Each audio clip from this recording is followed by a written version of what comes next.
فحش باتیں، گالیوں کے معنی اور پتہ نہیں کیا کیا لکھا ہوتا ہے.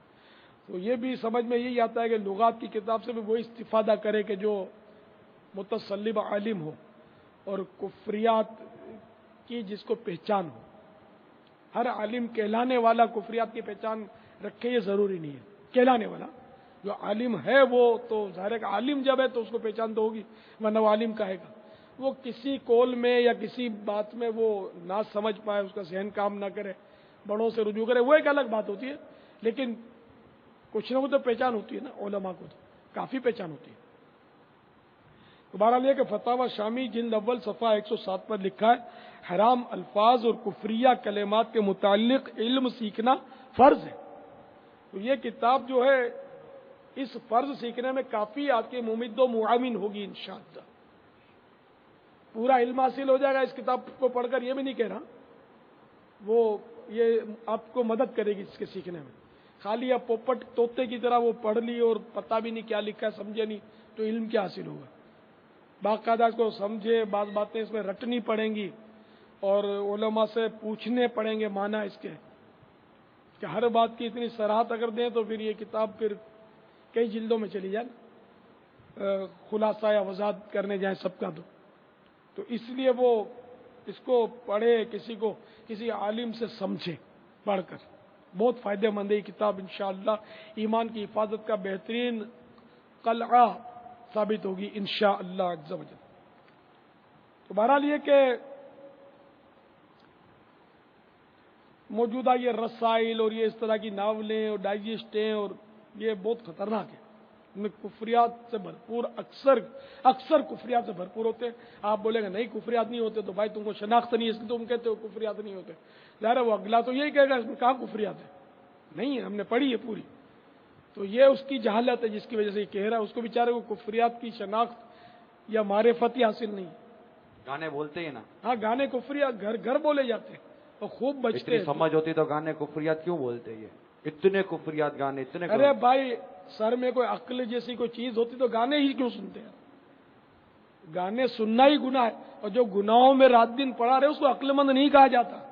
عقل مند وہ ہوتا ہے کہ جو دنیا کی حقیقت کو سمجھ کر آخرت کی تیاری میں لگا رہتا ہے.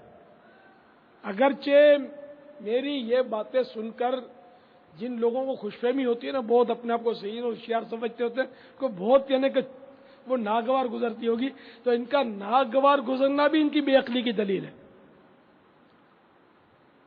ہاں صحیح بات کر رہا ہوں.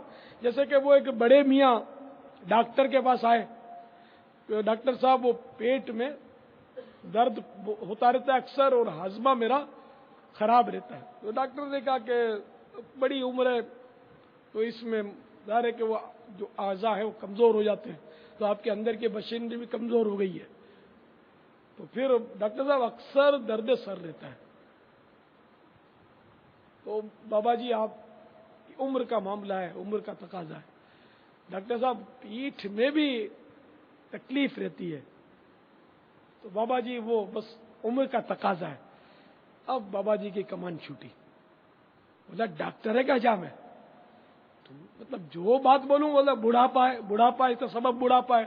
وہ ڈاکٹر سمجھ جاتا. اس نے کہا کہ وہ معاف کیجئے، آپ کو جو جلال بابا کی سواری آئی ہے نا، اس کا سبب بھی بڑھاپا ہے. یعنی غصہ جو آپ کو آیا ہے نا، یہ بھی بڑھاپے کی وجہ سے آیا ہے.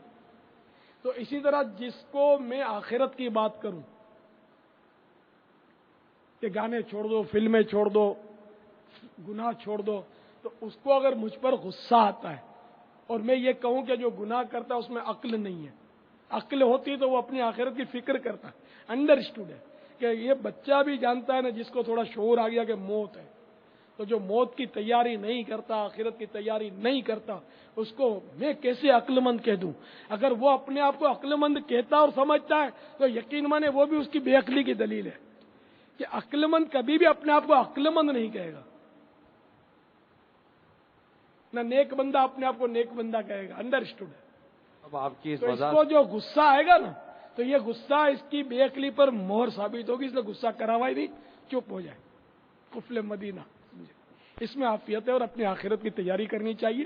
اگر مجھے حقیر سمجھے گا کہ یہ مولوی لوگ کیا جانتے تو واقعی ہم نہیں جانتے جو تم جانتے ہو، اور ہم جاننا بھی نہیں چاہتے، ہم جاننا بھی نہیں چاہتے.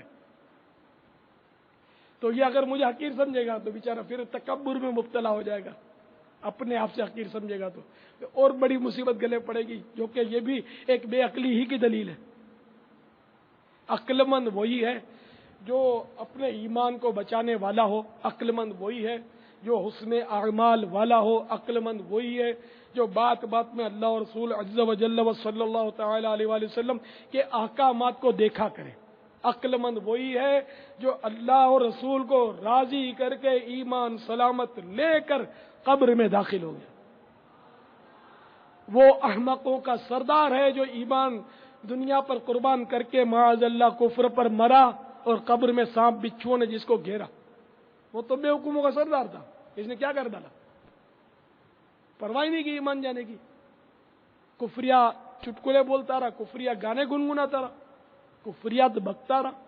اب تیرے وہ عقل مند تو ہی کہہ سکتا، ہم تو نہیں کہہ سکتے بھائی. وہ کیا وہ آیتیں بھی تو چوپائیوں جیسے اور جو کفریات بکتے ہیں کفار کے لیے. سجے مدینہ رسالے میں ہیں اس طرح کل انعام بل ہم اضل، یعنی وہ چوپائیوں کی طرح ہیں بلکہ ان سے بھی زیادہ گمراہ ہیں. گمراہ اولئک کل انعام، یہ ان کے لیے جو کفار ہیں. تو جو کفر بکے معاذ اللہ اور جس پر حکم ارتداد لگے وہ کافران اصلی سے بھی بدتر ہے، یہ بھی ذہن میں رکھنا.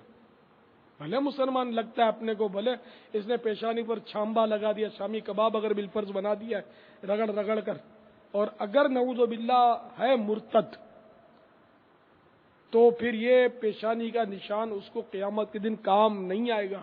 یہ اس کو کام آئے گا، اس کے لیے چمکے گا جو اہل ایمان ہے، ایمان لے کر دنیا سے گیا. باقی تو کوئی کمال نہیں. یہ ساری محنت اکارت جائے گی، اس کے متھے پڑے گی. یہ ریاضتیں عبادتیں سب متھے پڑیں گی. بیگار ڈالی بیکار، اس کو کچھ نہیں ملے گا آخرت میں.